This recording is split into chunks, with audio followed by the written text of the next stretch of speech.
Hello students, welcome back to the third episode of our topic force. We have seen in the last classes about force, and then we also discussed the types of forces. There are how many types of forces? Two types of forces, and they are contact force and force at a distance, that is field force. And in the last episode, the second episode, I have explained you about field forces or force at a distance. Now we have seen three different forces in field forces. First one being magnetic force, second one is electrostatic force, and third one is gravitational force. You know how magnetic force works, is it not? Even if an iron object is a little bit away from little far from the magnet also, the magnetic force has its effect on it. So even if there is no contact between two objects, if the force is exerting or if the force is having an effect on the other object, then you call it as field force or force at a distance. So gravitational force, electrostatic force, and magnetic force, these three forces are examples for field forces. The second type of force is contact force. Now this episode I am going to talk about contact forces. So what is contact forces? When a force is applied on another object, the force is applied on another object, they actually, without touching the other object, the force cannot be applied. So when two objects are in contact with each other and force is applied on it, then you call it as contact forces. And today we are going to discuss about four contact forces. First one is muscular force, second one is friction force, third one is tension, and the fourth one being normal force. Okay, let us see the first force in the contact forces, that is muscular force.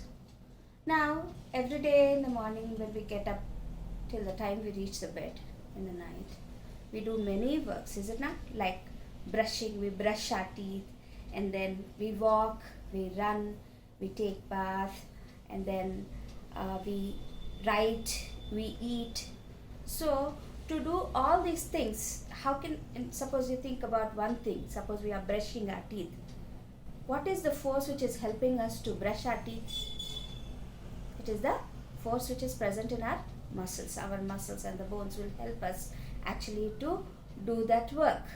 So this force is called as muscular force. The force which is exerted or given by the muscles to do some work is called muscular force. Now why do I call this muscular force a contact force? Because if you have muscular force, your hand has some power, it has some energy, and then it unless and until you touch the brush and then brush it, you cannot exert the force on it. Simply without, the brush cannot hang like that, and your hand cannot do some abracadabra, and then that doesn't happen, is it not? You have to touch the brush. That's why muscular force can be acted upon any other object only if it is in contact with the object. Okay, so for doing all these works, not only human beings, even if you see animals also use their muscular power or muscular force to do the different works.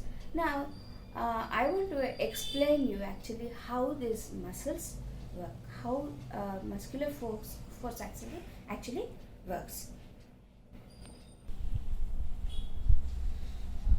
Children, are you observing an arm here? This is arm, hand. This man is trying to pull the book up, and he's actually holding the book. Now you can see there are two muscles here, bundles of muscles. Actually this muscle and this muscle is not just single muscle, it is a group or a bundle of muscle cells here and here. Now I want to tell you, in our body muscles always work in pairs. Okay, muscles always work in pairs. Here if you observe the arm, over here, there's a muscle on the upper part, and there's a bone here, and below the bone there is another muscle. So how actually it works is, when the man is pulling his hand or with the book towards or upward or towards his side, the upper muscle contracts and the lower muscle expands. Now let us try to see actually.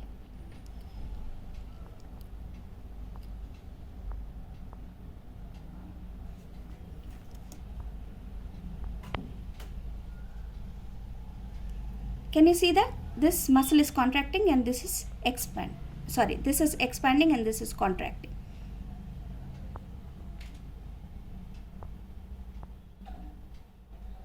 Now you can see this is contracting and this is expanding. Okay? As we have seen in the video, now when you are pulling your hand back like that, or if when you are lifting something like that, you see a biceps here. So it is actually the muscle is expanding here, and this side the muscle contracts, and then you are putting down, this muscle contracts and this muscle expands. This is how muscles work in pairs. Suppose there's a cricket player and he is trying to bowl the ball. When he is bowling the ball like that, what actually happens here is, when he is bowling like that, the muscles in the chest region will expand and the muscles which are present at the back will contract. And then when he brings it back down, this will contract, the muscles in the chest region contract and the muscles in the back region expand. So always muscles, they work in pairs. This is how muscles work, and that force which is exerted by the muscles to do a work is called as muscular force. And without touching the object, we cannot use our muscular force on the object. That's why muscular force is contact force. The next force in contact forces is force of friction. Now suppose you have a ball in your hand and you go to the playground. You throw the ball on the playground. What will happen for the ball? The ball rolls on the ground, and does it stop or it will go on move? It stops, is it not? The ball, when we throw a ball on the ground, to some extent it rolls and then it stops at a point. Why is it stopping? Because the surface of the ground is not very smooth. At some point it stops because the surface of the road or the ground is rough. Okay? Likewise, I want to give you another example. You come to school cycling, is it not? On a bicycle. So when we are pedaling the bicycle, you pedal to some time, and then if you stop pedaling, what happens? The speed of the cycle slowly, gradually decreases. It comes down. The speed of the cycle comes down if you are not pedaling for some time. Why? And then it stops. Why does it stop? Because the road is not very smooth. So it has to stop at some time. The speed of the bicycle also comes to slow down. Okay. Now, what is actually happening here is, suppose a body is in motion on any surface, or it is in contact with another object and it is moving on that object. The force opposite to the motion of this object, which this surface is giving, is called as friction. The force which is opposing or stopping the movement of the object on another object is called as friction. So this is also contact force, because when a body is moving on another object, when it is touching another object, this object is actually stopping the movement of this object. Both are in contact with each other. That's why you call this force as frictional force, and frictional force is contact force. Now let us see how a ball moves on a rough ground, on a smooth ground, and on a carpet. and also we'll see how an object moves on an inclined plane. Inclined plane means a plane or a plank, smooth surface or a surface which is kept in an angle. Okay, slanting position లో ఒక ప్లాంక్ని చెక్క పలకని కానీ ఏదైనా పెడితే దాన్ని inclined plane అని మనం అంటాం. ఇంక్లైన్డ్ ప్లేన్లో పెట్టినప్పుడు డిఫరెంట్ ఆబ్జెక్ట్స్ కింద ఎట్లా జారుతాయి అనేది మనం చూద్దాం. Okay, we will see a video to see how different objects move on different surfaces. Now you see a ball on three surfaces.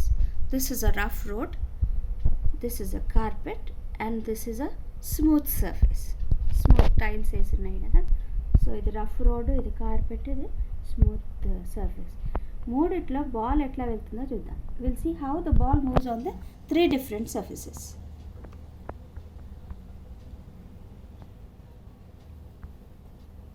Did you see it? We'll take a look at it again.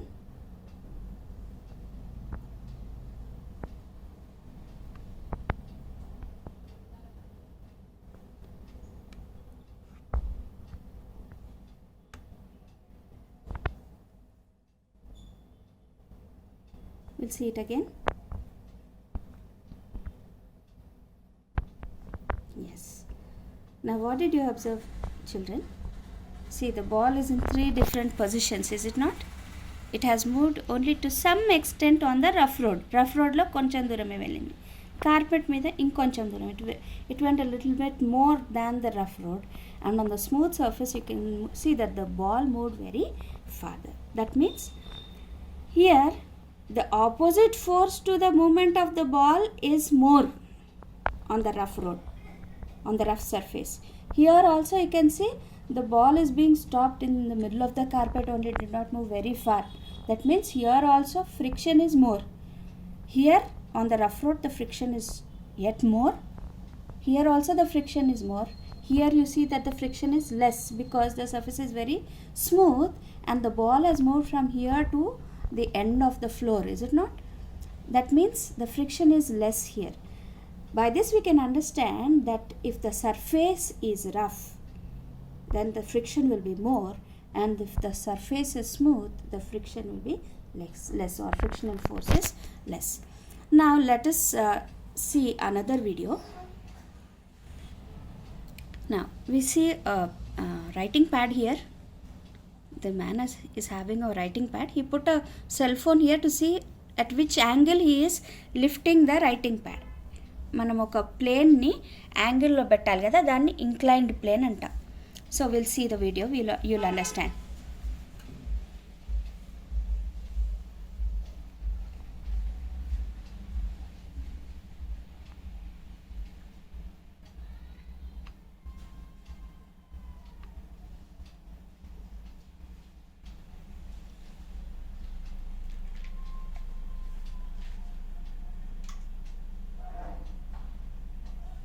Okay, now this man, what is he doing, you know, children? He has a phone here to see which angle it is moving onto. This is a sharpener and this is eraser. We'll see how the sharpener and eraser tries to move on an inclined plane. A slanting position lo etla move avutayo, A angle lo move avutayo chuddam. Yeah, the sharpener fell down. But you see the eraser, it is like that only.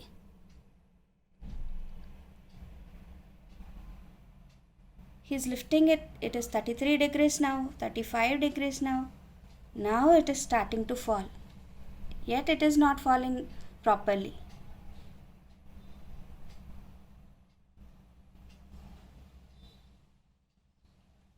Okay. Now this is a example to say the surface, actually this is the object and the moving objects are different, is it not? The sharpener and the eraser. Now the surface of the sharpener is a bit smoother than the eraser, that's why eraser did not fall down quickly, is it not?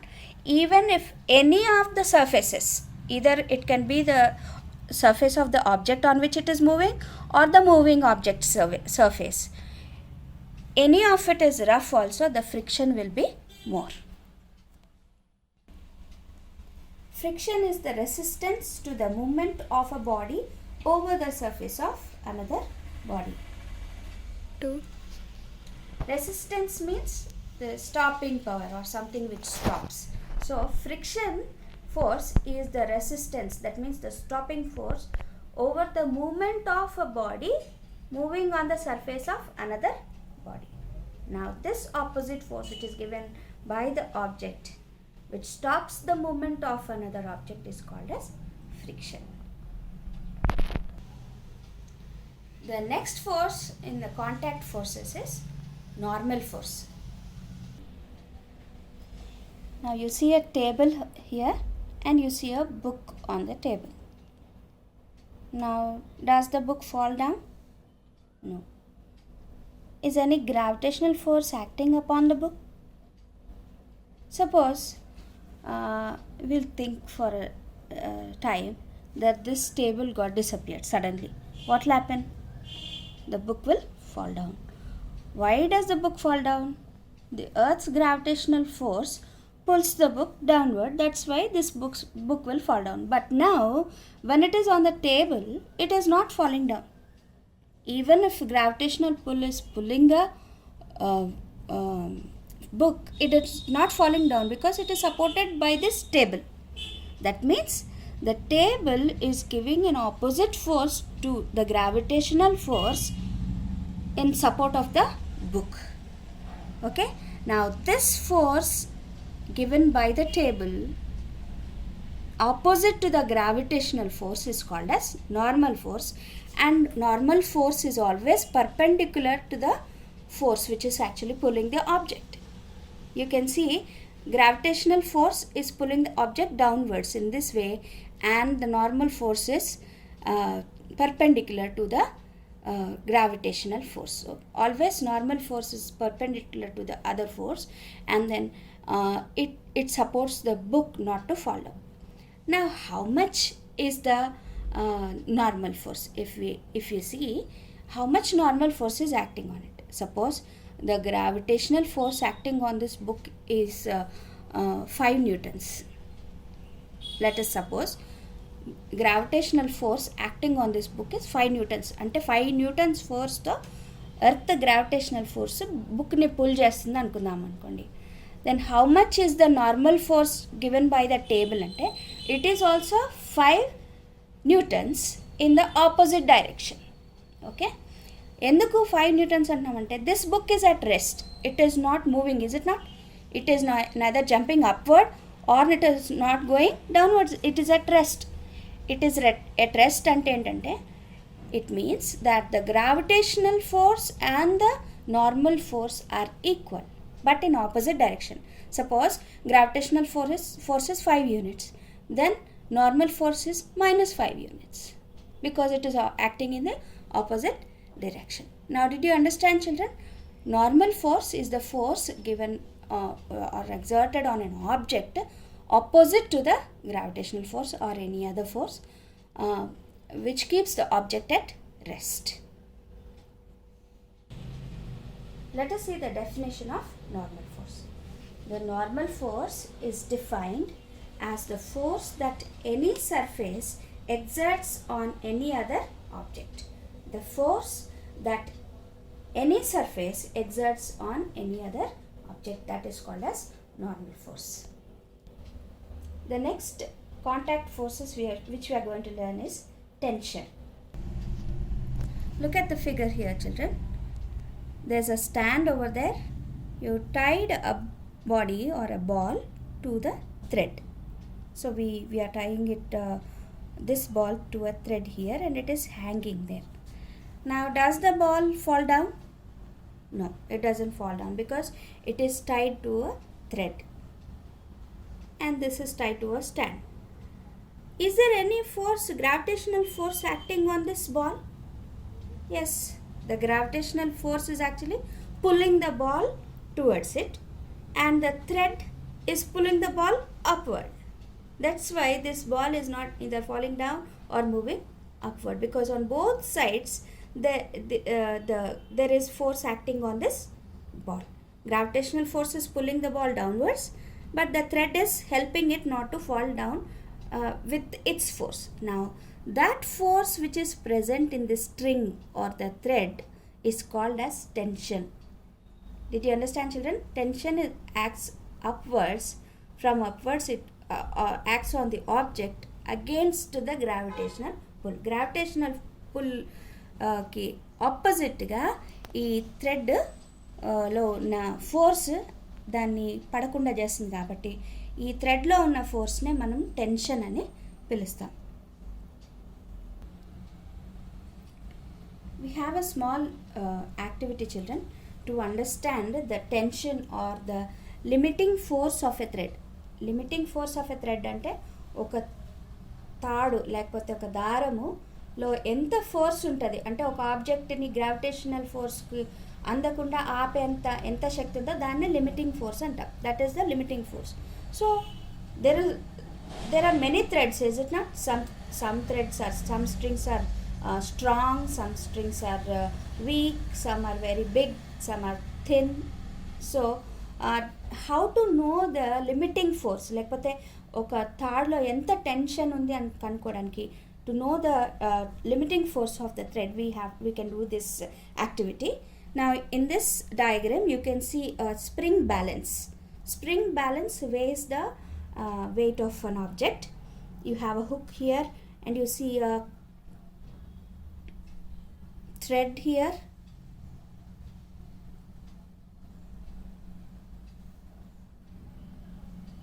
You see a thread here and then you see weight hanger. ఇక్కడ ఒక weight hanger ఉంది, దాని మీద weights పెడుతున్నారు అన్నమాట.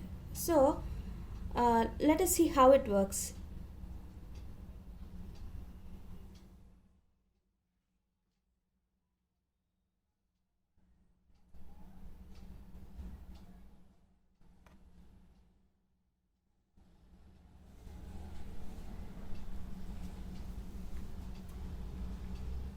The man is putting 50 grams first. Now you can see the spring balance move a little bit down, is it not? Then he put 150 grams weight. You can see the string has come a little bit downwards. And then he is adding 100 grams more. It came still downwards. Now he is adding 200 grams. Now it has decreased down. It came to almost to 500 grams. Now he is adding 200 more grams. That means it is 700 grams. Now the string got broken, is it not? That means the limiting force of the string is 700 grams. In the same way, we have to take different strings like this and go on adding and see when the thread actually breaks. At which point the thread breaks, that is the limiting force of that particular thread or the string. The definition of tension goes like this. The tension force is the force that is transmitted through a string, rope, cable or wire when it is pulled tight by forces acting from opposite ends. Opposite direction నుంచి ఒక thread మీద ఏ force అయితే act చేస్తుందో దానికి అగెయిన్స్ట్గా ఆ తాడులో ఉన్న స్ట్రెంగ్త్నే మనం tension అని పిలుస్తాం. ఆ తాడులో ఉన్న ఫోర్స్ని టెన్షన్ అని పిలుస్తాం.